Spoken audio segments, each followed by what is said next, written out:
Hi guys, it's Blackie. Okay, I've had several people have come and been talking to me over the last couple of months because I think back in, maybe it was January, maybe a little bit before, I did a video talking about the Pathfinder Bushpots. And several actually, have asked me for my opinion of if you could have only one, which would you get and why? Now let me preface this. This is my personal opinion. This is based on my experience and what I do and how I run in the field. Okay? So that's, your opinion may vary greatly, and that's fine because you're taking care of you. This is my opinion on my side. Okay? Let's just say that up front. So we have the 1 quart bush pot, we have the 2 quart bush pot, and then we have the M-40 Swedish bush pot. In full disclosure, this is not a Pathfinder one. This is the military one. But the Pathfinder does this, except it actually has an improvement. We'll get to that in a minute.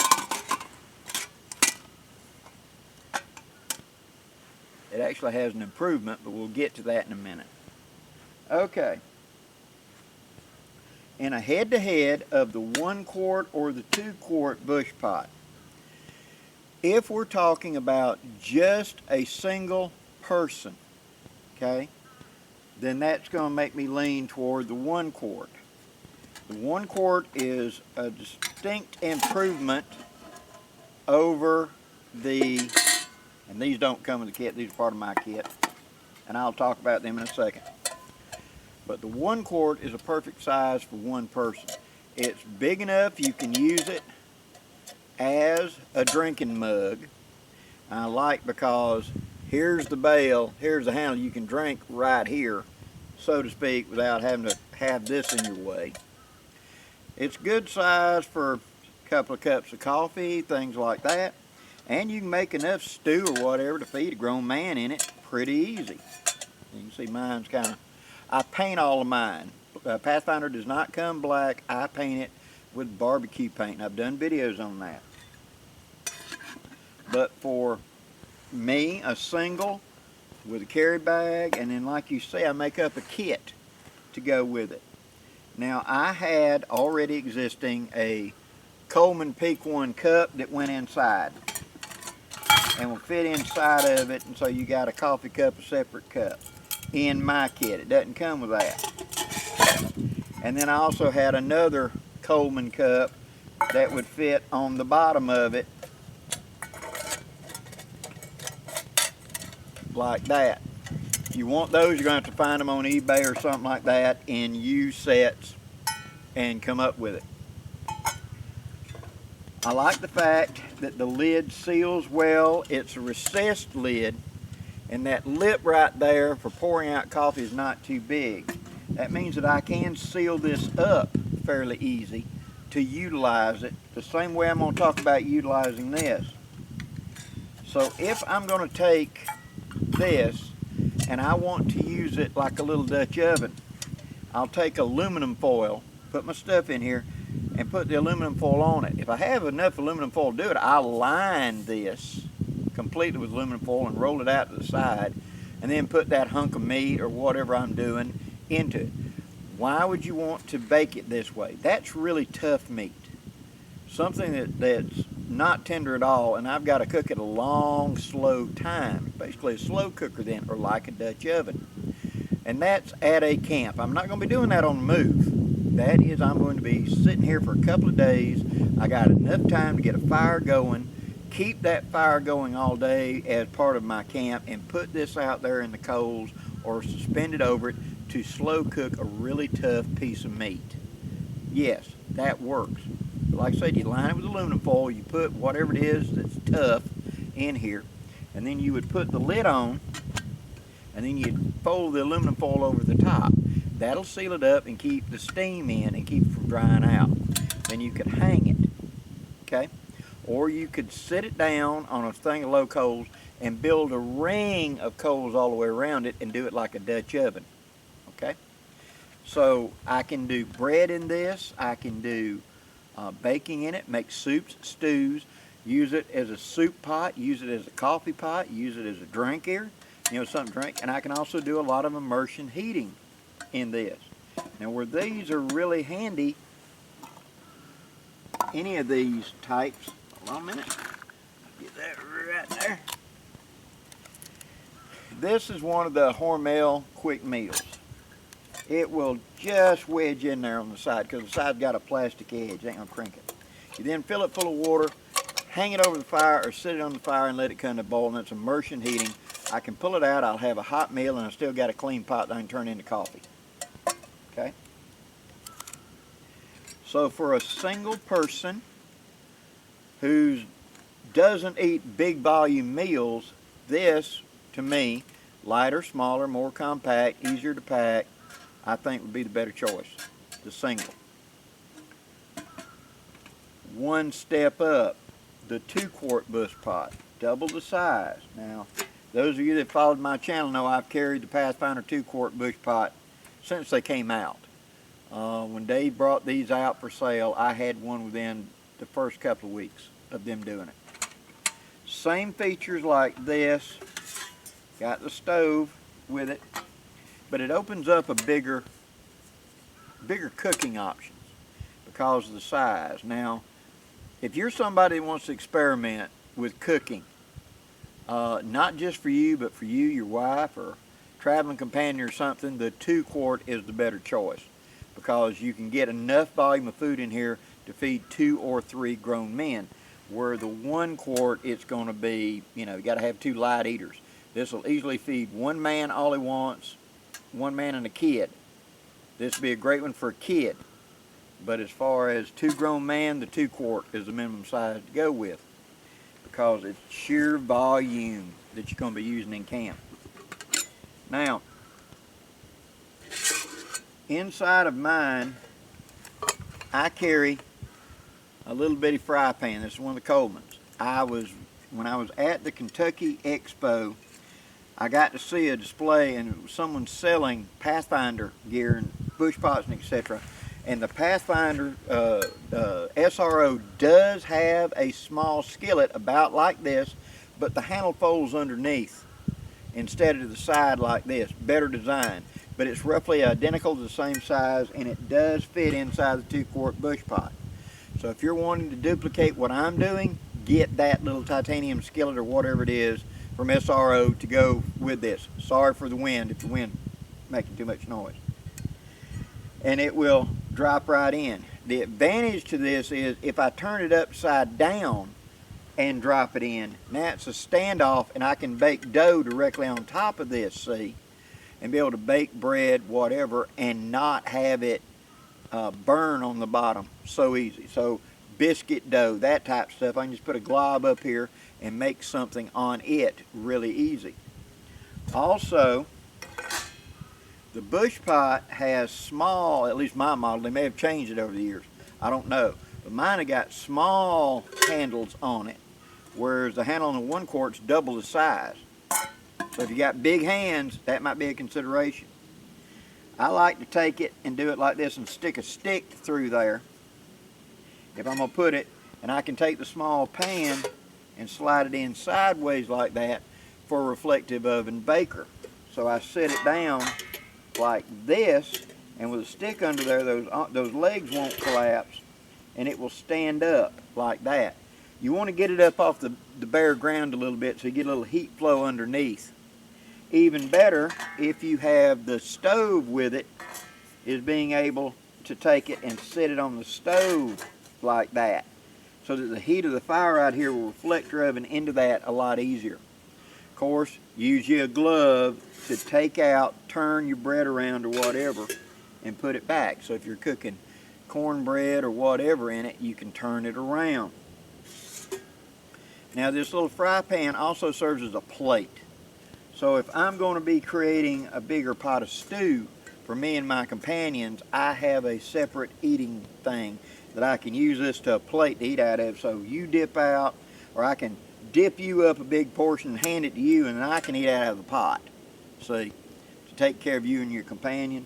Also, it's real handy whenever I'm wanting to, 2 components of a meal that's going to go together in the end, but I cook the first one, I can transfer it into here, and that clears the pot to cook the second component, and then when that's done, then you combine them into one. Several dishes require that, like boiling the macaroni before you make it into macaroni and cheese, or making the spaghetti sauce and meat and the spaghetti noodles. 2 separate operations that you can combine at the end, but you got to keep them kind of separate to begin with. Another reason I like the 2 quart is a standard large can that if you'll take it, you can set it in there. You want to pop it open, fill water up to about 3/4 inch in there and set it in there. You can immersion heat in the can itself. You know, bring the water to a boil, let it boil for like 10-15 minutes.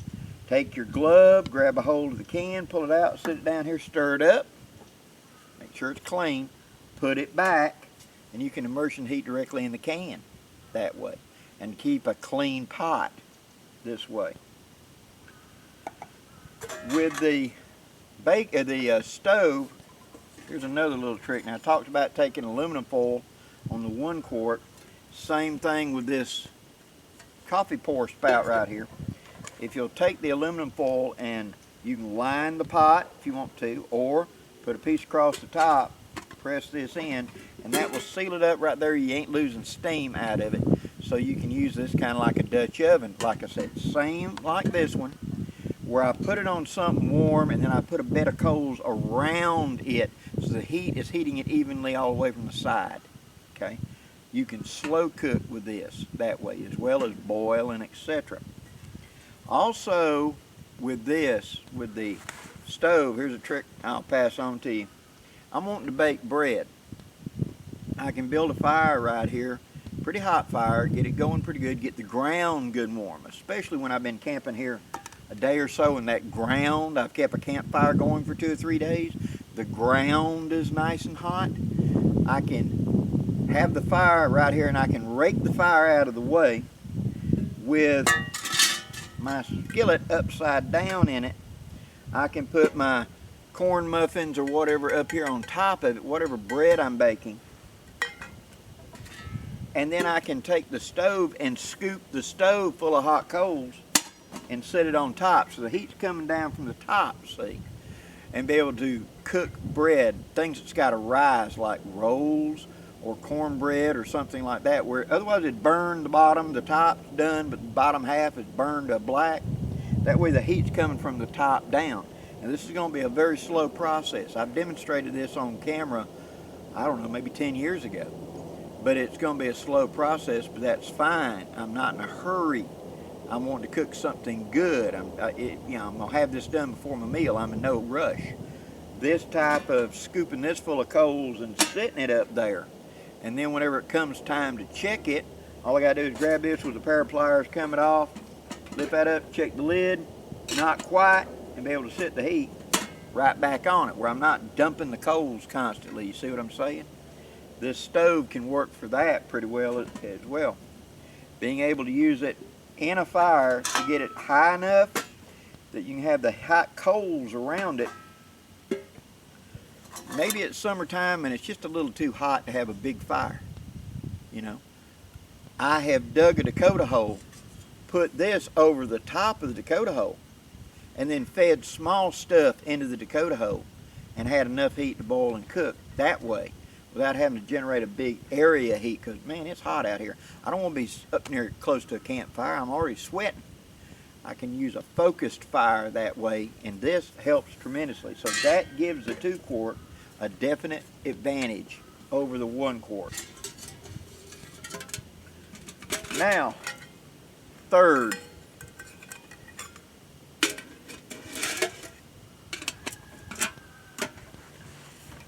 the M-40, and like I said, this is not a Pathfinder. This isn't my original military, but the Pathfinder and this are extremely close. The only real difference is this one has an aluminum windscreen and the Pathfinder is a stainless steel. which is a distinct advantage. This is the best of both worlds to me, because the small pot can do the job that this would do. It's not sealed up, but I can use it as an eating plate. I can do beverages, I can heat soup, I can whatever. I can immersion heat. It'll sit right in boiling water right there and heat it up. I can take a can and sit in there with boiling water and heat it up. It's big enough for that. With the big pot, I can easily feed 2 people, easily, 3 and 4, really, depending on what I'm cooking. And then by putting the lid on,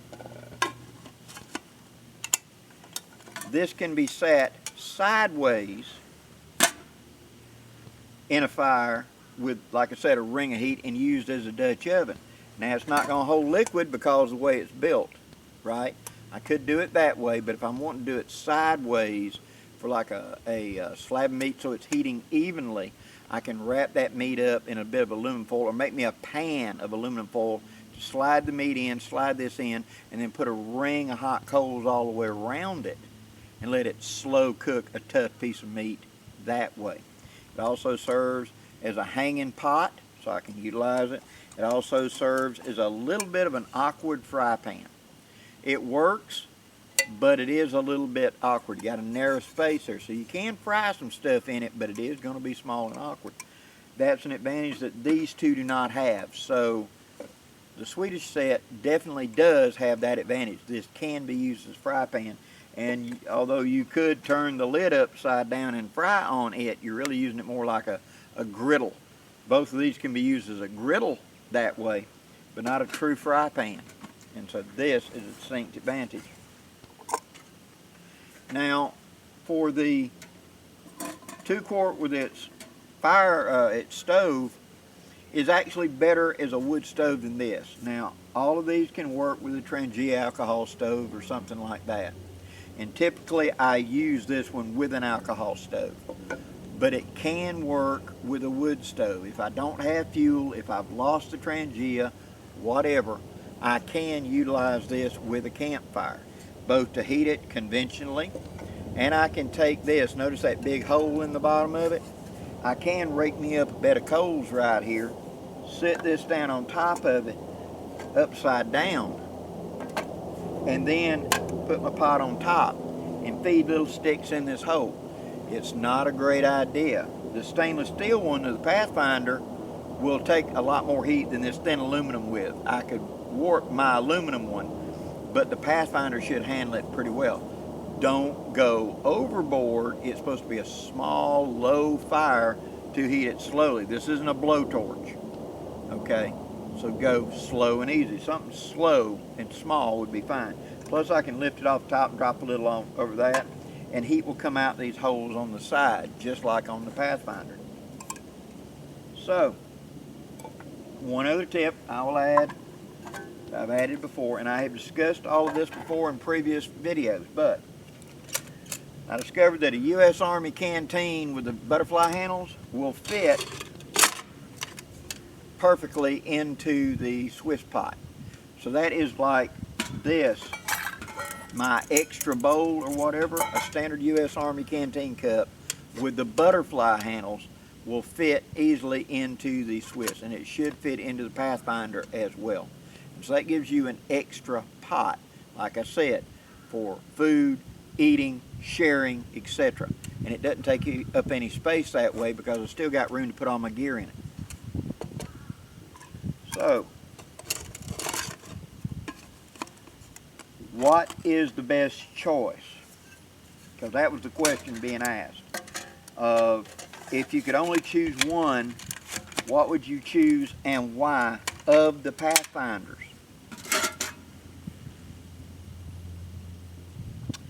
I love my Bushpots, but to be honest, if you put my feet to the fire and say pick one and you're done, and this is going to be the only cook pot you're going to be able to use in outdoor bushcraft for the next 5 years, it's going to be the M-40 pot by Pathfinder. Of these, because I like these, and yeah, these are superior mugs, and they do have a lot of advantages, and I've tried to list all of them, but a one and done, it's going to be that one, because with the top pot I can take care of me and keep a clean pot. With combining the pots, I can do anything I can do in these and more. I do like the 2-quart stove honestly better in some regards than the windscreen on the Swiss, but the pot system and the way it works, and it's more compact side to side to put into a rucksack or something. It just takes up less space. That's one of the reasons that the Swedish military adopted it. It took up less space in the pack to still provide all of your essentials. So, that is, I hope I've answered the question of if there was only one and that was it, Blackie, which one? It would be the Swedish, the M-40. However, I don't want anybody to say that I didn't like those. I love them. You see, I've got all of them, and I carry all of them. I carry often, if it's just me, I'm carrying this one. If it's me and the wife or something, quite often I'm toting the 2-quart. But like, this one just keeps finding its way into the pack over and over again. I throw my Trangia in here with this, and it's such an efficient cooking system where we're not allowed to have open fires. This is far superior. As far as a stove, when a Trangia, this is the best choice, even over the 2-quart, really. And I've done both of them. And so I really feel this is the best choice overall. Hope you've enjoyed this, guys. If you have, give me a comment down there. Tell me what your choice would be and why. I'd love to hear what you got to say. Till next time, guys, I'm Blackie wishing you safe journeys. Have a great day, guys.